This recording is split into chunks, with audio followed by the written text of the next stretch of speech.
Please do like share and subscribe. Good evening friends, आज की update कुछ इस प्रकार से। आज हम सबसे पहले बात करेंगे अमेरिका और चीन के बीच के तनाव के बारे में। अमेरिका और चीन के बीच तनाव अब टकराव की ओर बढ़ रहा है। इससे निपटने के लिए अमेरिकी वायुसेना ने अपने F-22 रैप्टर को चीनी मुख्य भूमि से करीब एक एयरबेस पर तैनात करना शुरू कर दिया है। अमेरिकी वायुसेना ने वर्जीनिया के फर्स्ट फाइटर विंग लैंगली स्थित F-22 रैप्टर को जापान के कडेना एयर बेस पर तैनात किया है। कडेना ओकिनावा द्वीप पर है, जो मुख्य भूमि चीन से सिर्फ 650 किलोमीटर और ताइपे ताइवान से इतनी ही दूरी पर है। F-22 लड़ाकू विमान ज़्यादातर अमेरिकी मुख्य भूमि में तैनात रहते हैं। कडेना एयरबेस का निर्माण 1945 में जापानियों द्वारा किया गया था। द्वितीय विश्व युद्ध के बाद इसे अमेरिकी सेना ने अपने कब्जे में ले लिया था। 1 नवंबर 1954 को 18वां फाइटर बॉम्बर विंग दक्षिण कोरिया के ओसान एयरबेस से आया, तब से वहीं है। जनवरी 1961 में आइजनहावर के राष्ट्रपति कार्यकाल के अंत में अमेरिका ने प्रशांत महासागर में लगभग 1700 परमाणु हथियार तैनात किए थे। इनमें से 800 कडेना एयरबेस पर मौजूद थे। कोरियाई और वियतनाम युद्ध के दौरान इस बेस पर बड़ी परिचालन कार्रवाई देखी गई थी। वियतनाम के बाद इसका उद्देश्य चीन के से खतरों के खिलाफ ताइवान की वायु रक्षा में सहायता करना था। कडेना एयरबेस में 12,000 फुट लंबे 2 रनवे हैं और इसकी अत्यधिक रणनीतिक स्थिति के कारण इसे अक्सर प्रशांत का कीस्टोन कहा जाता है। यह चीन के प्रमुख आर्थिक केंद्र शंघाई से सिर्फ 770 किलोमीटर दूर है। विंग के पास लंबे समय से 2 F-15C/D ईगल स्क्वाड्रन, एक KC-135R/T स्ट्रैटो टैंकर यूनिट, एक E-3B/C सेंट्री यूनिट और एक HH-60 pave hawks rescue squadron है। यह विशेष अभियानों के लिए MC-130J कमांडो 2 और CV-22B ऑस्प्रे भी संचालित करता है। पैट्रियट PAC-3 AD यूनिट उत्तर कोरिया की सामरिक बैलिस्टिक मिसाइलों से बेस की रक्षा के लिए वहाँ मौजूद है। लंबे समय तक यहाँ से SR-71 विमान संचालित होते रहे हैं। 2023 में अमेरिकी वायुसेना ने 2 F-15C/D स्क्वाड्रन को वापस लेना शुरू कर दिया और अस्थायी रूप से उन्हें F-16 और F-35 और अब F-22 सहित अन्य लड़ाकू विमानों से बदल दिया। 2023 के अंत में ऐसी भी रिपोर्टें थी कि अमेरिकी वायुसेना कडेना में बोइंग F-15EX ईगल 2 जेट को स्थायी रूप से तैनात करेगी। इस बेस पर 20,000 से अधिक अमेरिकी सैनिक अपने परिवारों के साथ रहते हैं। इसके साथ यहाँ जापानी कर्मचारी भी भारी संख्या में काम करते हैं और रहते हैं। ये पूर्वी एशिया में सबसे बड़ा सक्रिय अमेरिकी वायु सेना बेस है। हर महीने 650 विमान आते और जाते हैं, जो 12,000 से अधिक यात्रियों और लगभग 3,000 टन कार्गो को ले जाते हैं। अप्रैल 2024 के अंत में कडेना में F-22 की तैनाती को लड़ाकू विमानों का नियमित रोटेशन कहा गया था। स्क्वाड्रन में लगभग 20 F-22 रैप्टर्स शामिल हैं। पहली बार F-22 समुद्र के पार अपने PLA वायुसेना समकक्षों J-20 माइटी ड्रैगन 5वीं पीढ़ी के लड़ाकू विमानों का सामना कर सकता है। युद्ध की स्थिति में चीनी सेना कडेना स्थित पश्चिमी प्रशांत क्षेत्र में अमेरिकी ठिकानों पर हमला कर सकती है, जो उसकी कम दूरी की बैलिस्टिक मिसाइल और क्रूज मिसाइल हमले की सीमा के भीतर है। ये हम बात करें चीन की जंग के लिए तैयारी। पिछले 2 दशकों में चीन ने कई क्षेत्रों पर आक्रामक रूप से दावा किया है। इससे भविष्य में संघर्ष की चिंताएं पैदा हो गई हैं। भारत के साथ विवादास्पद सीमाओं से लेकर दक्षिण चीन सागर के विवादित जल और संवेदनशील ताइवान जलडमरू मध्य तक चीनी सैन्य गतिविधियां अभूतपूर्व स्तर तक बढ़ गई हैं। इस बढ़ी हुई सैन्य गतिविधि को व्यापक रूप से चीन की उल्लेखनीय आर्थिक वृद्धि के लिए जिम्मेदार ठहराया जाता है, जो उसके सशस्त्र बलों को आधुनिक बनाने के लिए आवश्यक संसाधन प्रदान करती है। न्यूयॉर्क टाइम्स की रिपोर्ट के अनुसार चीनी कम्युनिस्ट पार्टी के नेता और पूर्व राष्ट्रपति हू जिनताओ के नेतृत्व में चीन एक वैश्विक आर्थिक महाशक्ति के रूप में आगे बढ़ा। 2012 में हू जिनताओ के जाने के बाद उनके उत्तराधिकारी शी जिनपिंग ने चीनी ड्रीम के रूप में जाना जाने वाला एक दृष्टिकोण व्यक्त किया, जिसका उद्देश्य राष्ट्र को फिर से जीवंत करना और इसके ऐतिहासिक गौरव को बहाल करना था। जबकि संभावित चीनी सैन्य कार्रवाइयों के बारे में चर्चा अक्सर ताइवान के आसपास केंद्रित होती है। 2013 में पीपल रिपब्लिक ऑफ चाइना में दूसरा सबसे बड़ा राज्य संचालित media outlet China news service से एक महत्वपूर्ण दृष्टिउद्घाटन सामने आया। चाइना न्यूज़ सर्विस के अगले 50 वर्षों में चीन निश्चित रूप से 6 युद्ध लड़ेगा। शीर्षक वाले लेख में 1840 से 42 के अफीम युद्ध के दौरान खोए हुए क्षेत्रों को पुनः प्राप्त करने की चीन के दृढ़ संकल्प का संकेत दिया गया है, जो ऐतिहासिक शिकायत की भावना और बहाली की इच्छा को दर्शाता है। पीपल लिबरेशन आर्मी ने इसे घरेलू स्तर पर मनोबल बढ़ाने और चीन की महत्वाकांक्षाओं पर अंकुश लगाने की कोशिश करने वाली विदेशी शक्तियों के लिए एक चेतावनी के रूप में काम करने की व्यापक रणनीति के हिस्से के रूप में माना। इसके अलावा उसी वर्ष साइलेंट कॉन्टेस्ट नामक विवादास्पद चीनी प्रचार फिल्म सामने आई। आधिकारिक स्पष्टीकरण के बिना चीनी वेबसाइटों से हटाए जाने के बावजूद फिल्म का संदेश यूट्यूब जैसे प्लेटफॉर्म पर लगातार दिखाया जाता रहा। साइलेंट कॉन्टेस्ट में संयुक्त राज्य अमेरिका को एक षड्यंत्रकारी प्रतिनिधि के रूप में दर्शाया गया है, जो चीन की स्थिरता संप्रभुता को कमजोर करने के लिए राजनीतिक तोड़फोड़ से लेकर सांस्कृतिक घुसपैठ तक की रणनीति अपना रहा है। वैश्विक शक्ति के रूप में खुद को स्थापित करने की चीन की महत्वाकांक्षाओं के साथ साथ इन कारकों के अभिसरण ने देश के कई विशेषज्ञों को भविष्य में युद्ध की संभावना के बारे में अनुमान लगाने के लिए प्रेरित किया है। राज्य संबंध मीडिया आउटलेट द्वारा प्रकाशित लेख शीर्षक में प्रस्तावित 6 अपरिहार्य संघर्षों को चित्रित किया है और उनके घटित होने के अप्रत्याशित अनुक्रम को दर्शाने के लिए उन्हें समय के रूप में व्यवस्थित करता है।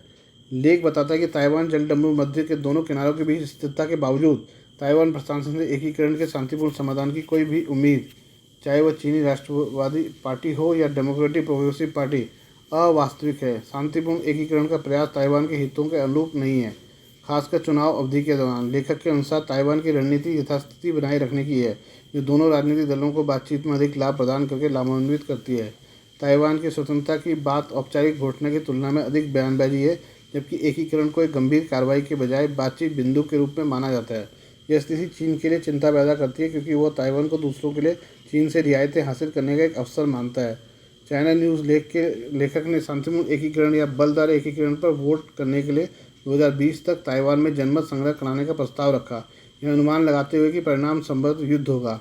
एकीकरण की तैयारी के लिए चीन को 3 से 5 साल पहले की तैयारी करनी होगी, ताकि समय आने पर सरकार किसी भी विकल्प पर निर्णायक रूप से कार्य कर सके। उन्होंने कहा कि मौजूदा स्थिति के विश्लेषण के आधार पर ताइवान से एकीकरण का विरोध करने की उम्मीद है, जिससे सैन्य कार्रवाई ही एकमात्र व्यवहार्य समाधान बन जाएगा। एकीकरण का यह संभावित युद्ध अपनी स्थापना के बाद से न्यू चाइना द्वारा अनुभव किया गया पहला आधुनिक युद्ध होगा। चीन को इस संघर्ष में जीत की उम्मीद है, जो अमेरिका और जापान के हस्तक्षेप की सीमा पर निर्भर करेगा। अमेरिकी अधिकारियों ने लगातार 2027 तक ताइवान पर चीनी आक्रमण की संभावना का सुझाव दिया है। चीनी रणनीतिकार ताइवान के जबरन पुनर्मिलन को अपने क्षेत्रीय दावों पर जोर देने के लिए चीन के अट्टू दृढ़ संकल्प के प्रदर्शन के रूप में देखते हैं, जो अन्य क्षेत्रीय देशों के लिए एक चेतावनी के रूप में कार्य करता है। ताइवान युद्ध के बाद 2 साल की पुनः प्राप्ति अवधि के बाद चीन को उम्मीद है कि वियतनाम और फिलीपींस बातचीत की मेज पर सतर्क रुख अपनाएंगे और आक्रामकता का अवलोकन को प्राथमिकता देंगे। चीन वियतनाम और फिलीपींस जैसे क्षेत्रीय विवादों वाले देशों को स्पेटली द्वीप समूह में अपने निवेश को बनाए रखने का विकल्प प्रदान करेगा। हालांकि अनुपालन में विफलता के परिणामस्वरूप चीनी सेना द्वारा जबरन कब्जा कर लिया जाएगा। यह अनुमान लगाने के बावजूद कि ताइवान युद्ध में उसकी जीत अमेरिका से प्रत्यक्ष टकराव को रोक देगी। चीन हथियार, प्रशिक्षण और वित्तीय सहायता सहित फिलीपींस और वियतनाम के लिए गुप्त अमेरिकी समर्थन को स्वीकार करता है। क्षेत्र के देशों में से केवल फिलीपींस और वियतनाम को ही चीन के प्रभुत्व को चुनौती देने के लिए पर्याप्त साहसी माना जाता है। चीन पहले वियतनाम पर हमला शुरू करने की योजना बना रहा है, जिसका लक्ष्य अन्य प्रशांत देशों में डर पैदा करना है। लेखक ने कहा कि वियतनाम में एक सफल परिणाम अन्य देशों को द्वीपों पर अपना दावा छोड़ने और चीन के साथ जुड़ने के लिए मजबूर करेगा।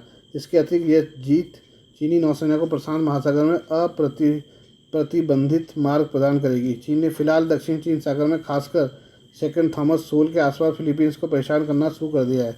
स्प्रेटलीज में अन्य भूमि और समुद्री विस्तृतताओं के बीच यह जलमग्न चट्टान चल रहे क्षेत्रीय विवाद के लिए एक विवादास्पद पृष्ठभूमि बनाती है। फिलीपींस इस क्षेत्र में 9 चौकियों पर नियंत्रण का दावा करता है, जिसमें दूसरा थॉमस सोल भी शामिल है, जहां बीआरपी सिएरा माद्रे एक ग्राउंडेड जहाज जिसमें फिलिपिनो सैनिक रहते हैं, मनीला के संप्रभुता प्रयासों के प्रतीक के रूप में खड़ा है। 1914 में शिमला समझौते के हिस्से के रूप में ब्रिटिश और चीनियों के बीच मैकमोहन रेखा पर बातचीत हुई, जिसमें चीन और भारत के बीच एक कानूनी सीमा स्थापित हुई। इस संधि ने तिब्बत को आंतरिक और बाहरी तिब्बत में विभाजित कर दिया। इस रेखा पर चीनी आपत्तियों के बावजूद, क्योंकि इसका अर्थ तिब्बत की स्वतंत्रता की मान्यता होगी, 1962 के भारत चीन युद्ध तक यह दोनों देशों के बीच वास्तविक सीमा बनी रही। 1962 के युद्ध के बाद पहले नॉर्थ ईस्ट फ्रंटियर एजेंसी के नाम से जाने जाने वाले क्षेत्र का नाम बदलकर अरुणाचल प्रदेश कर दिया गया। यह क्षेत्र विवाद का मुद्दा होने के अलावा जल विद्युत विकास के लिए महत्वपूर्ण संभावनाएं रखता है। चीन को भारत पर कब्जा करने और दक्षिण तिब्बत को बलपूर्वक पुनः प्राप्त करने की अपनी क्षमता पर भरोसा था। इस रणनीति में भारतीय राज्यों के बीच फूट भड़काना, कश्मीर को पुनः प्राप्त करने में पाकिस्तान का समर्थन करना, दक्षिण तिब्बत पर हमले शुरू करना शामिल है।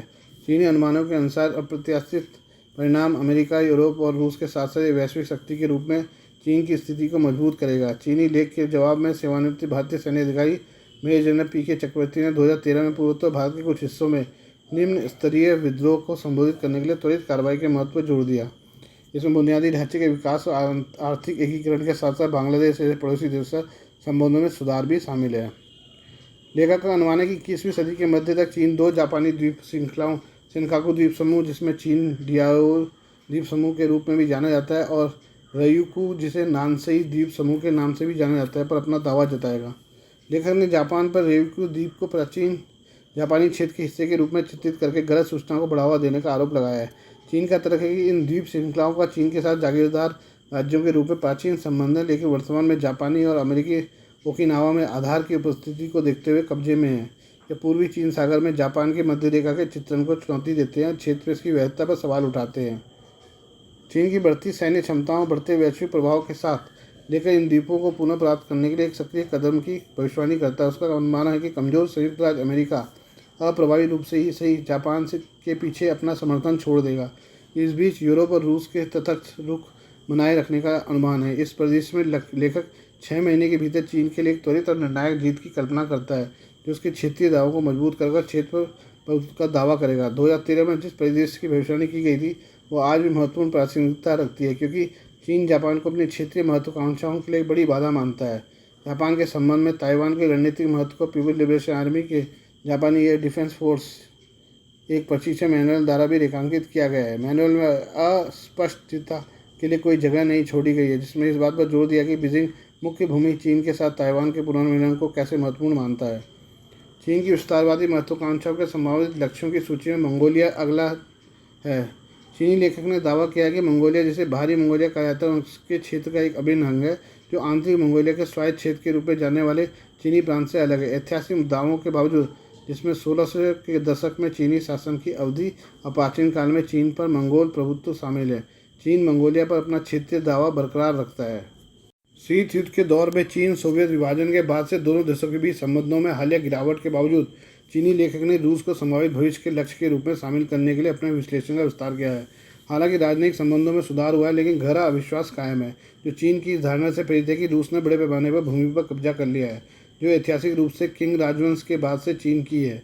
2045 के आसपास की ओर देखते हुए चीनी लेखक ने रूसी सरकार की ताकत और प्रभाव में और गिरावट की भविष्यवाणी की है। वे इस अवसर पर लाभ उठाने की आशा करते हैं, विशेष रूप से 5 युद्धों के बाद चीन के सैन्य बलों के अनुभव का लाभ उठाते हैं।